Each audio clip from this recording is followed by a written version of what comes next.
On June 11th, 2020, I died for approximately 43 minutes. Now I write strange little stories about weird people, unlikely connections, and the absolute absurdity of being alive. Hi, my name is Julie, and I'm launching a Kickstarter campaign for the deluxe edition of my short story collection, Unlikely Alliances.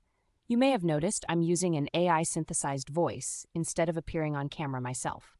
There's a reason for that. After suffering a massive pulmonary embolism, I experienced a hypoxic brain injury that permanently changed my life.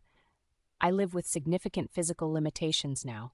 Walking independently is difficult, my hands shake constantly, and I lost most of my ability to speak. Talking is exhausting these days. Writing isn't. And honestly, that's probably why I write so much. When I woke up from a nearly 2-week coma, the doctors weren't especially optimistic about my recovery. More than once, they spoke to my boyfriend at the time as if I wasn't even in the room. Luckily for me, Aaron has never tolerated that nonsense for a single second. He immediately shut it down and reminded them to talk to me, not about me. For the record, that amazing boyfriend is now my husband, whom I lovingly refer to as Mr. Magnificent. While I was stuck in that hospital bed, I became absolutely determined to prove those doctors wrong. I forced myself to stay mentally active however I could. Multiplication tables, word games, song lyrics, movie quotes, anything to keep my brain moving forward.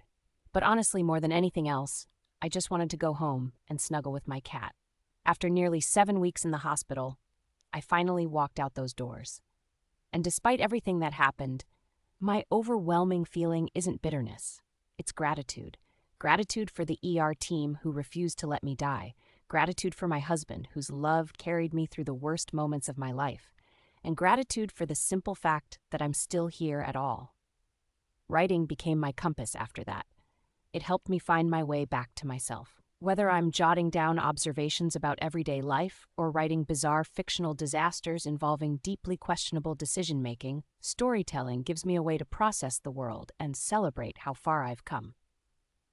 Writing is also an incredibly strange act when you think about it.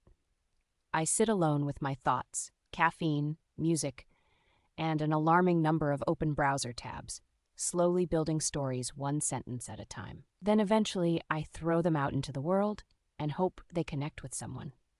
And if you choose to back this project, you're choosing to spend some of your limited and precious time with those stories.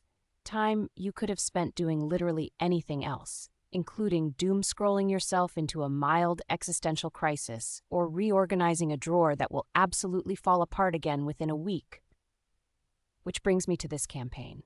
I truly believe Unlikely Alliances deserves to exist as something beautiful and lasting.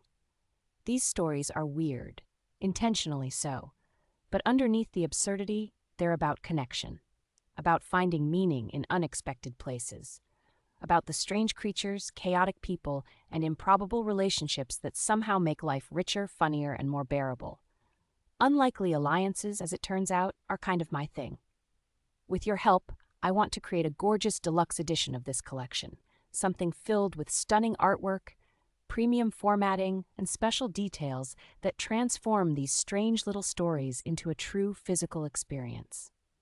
I don't just want to print a book. I want to create something that feels meaningful to hold in your hands. So if you'd like to help bring some premium oddball fiction into the world, I would be incredibly grateful for your support, whether that means backing the project directly or simply sharing it with someone who might enjoy it. If this made you laugh, I'm thrilled. If something in it quietly punched you in the feelings when you weren't expecting it, I'm honored. Thank you for showing up, thank you for listening, and thank you for giving weird little stories like mine a chance to exist. Oh, and one final warning before you enter my literary universe. I say the word fuck a lot,